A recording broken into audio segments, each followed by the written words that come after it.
No, no, no, no, no, no, no. Wait, wait, wait, wait. Wait, wait, wait, wait, wait. Like, what the fuck is the history of Punisher, right? Because his story is just like his family got killed, in the crossfire of a mob shooting, or, in other interpretations, it's like he was the target. It always gets switched around. Punisher Max is sort of like this one-way street of how Frank Castle's life went from start to finish. It's not the one where it goes 60 years and it almost feels pointless to even look at. I think it takes place from the very beginning. It shows you his life, I believe, in Vietnam, and then coming back home, losing everything, and this isn't the world that, like, has superheroes. Like, this is just a fucking normal guy that, like, decided, I'm gonna kill criminals forever until I die. It makes it a lot more impactful, I feel like, when you're reading this story of Frank Castle going on this one-man crusade, and there's nobody else. Like, there's no Captain America, there's no Spider-Man, there's no anyone. It's just a world with him. And every now and again there'll be like the somewhat interesting guy that walks in the room, like Bullseye, for instance, in Jason Aaron's Punisher Max run. You spot those characters, but they're more based in reality. Granted, like, Jason Aaron's run sort of does take it a bit out of reality. Like, it does feel like it's in that fictitious world, like, oh well, there's a Kingpin, there's a Bullseye, so like maybe there could be a superpowered person, but then again, I wouldn't want that to be the case, because I feel like it would just diminish, I feel like, what the ending tells you. The ending is like Frank Castle dies. He dies a fucking soldier. He was always gonna die that way. There's no question about it. It's not like Frank Castle's gonna die of old age. Like, that's not the case. I mean, like, that's what the story is kind of like. Like, he's like 65. He's pushing almost 70, and this dude's still not taken out. And he thought he would have been dead 20 years prior.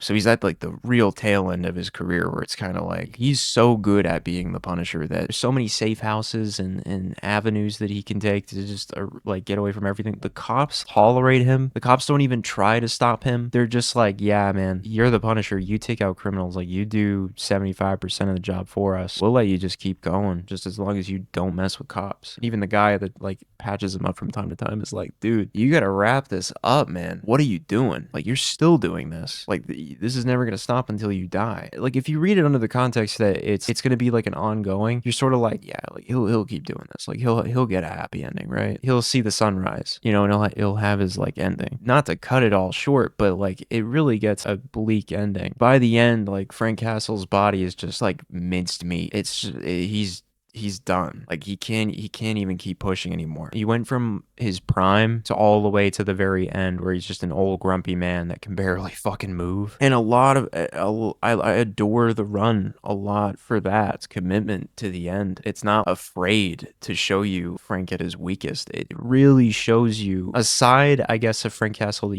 you've never seen throughout the entire reading order. So when it plops you at the end and he kills the Kingpin, and he gets it all done, and like he's outside of his family's house, and he's really, by this point, he's just been like, I don't think I've ever loved my family, and maybe if I did, it was a different me. I was always the Punisher deep down, and I just never accepted it until it was brought to the forefront by a psychotic lunatic. It just brings like a total bleakness to his mission. I don't know, at least to me, I remember reading it and I thought it really captured the feeling of like dissatisfaction, because I guess like I'm so used to reading stories, right, where the heroes always get like the big bomb ending, or they get like some way they die and they sacrifice something for the greater good, like the world will be ending and like the Flash will run on a treadmill very fast and erase into nothing. It's like he's doing that to save the world. So then by the end of that, you're like, damn, like every hero really put it on the line for this. Like, the world is saved. Like, their deaths had a meaning. When the Punisher, and I'm sorry to go away from that, but when the Punisher, gets shot, he gets battered, he's turned into mincemeat, right? He's like walking through New York, right? And in the grand scheme of everything, like, the Punisher has changed nothing. Like, the world is the same with or without him. Crime is not going to end because like Frank Castle says so, or because he dies. He's gonna die, and it like shows you nothing. That's another thing that really gets me about it. When you're reading about a character's death, you like want to see them like in this dream sequence where they like are holding on to the one they love, or they're like in heaven or something, and they get everything that they wanted in the end. Like, even if they died, but they had some peace in the end. When Frank Castle dies, he didn't do something cataclysmic to reality where he like erased the concept of a carjacking or something. And in the end, it's like he just sees nothing. There's no dream sequence. There's no Like he gets reunited with his kids and he sees them again. It's just black.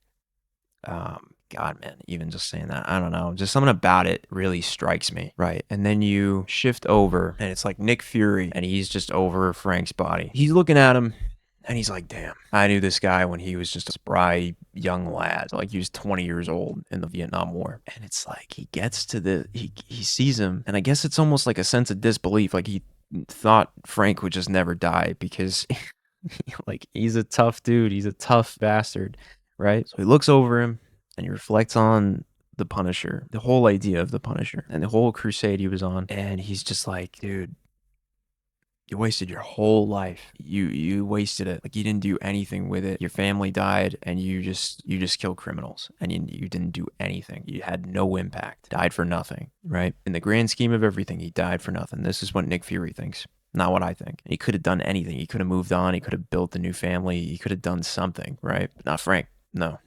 He lost his family. He was the Punisher.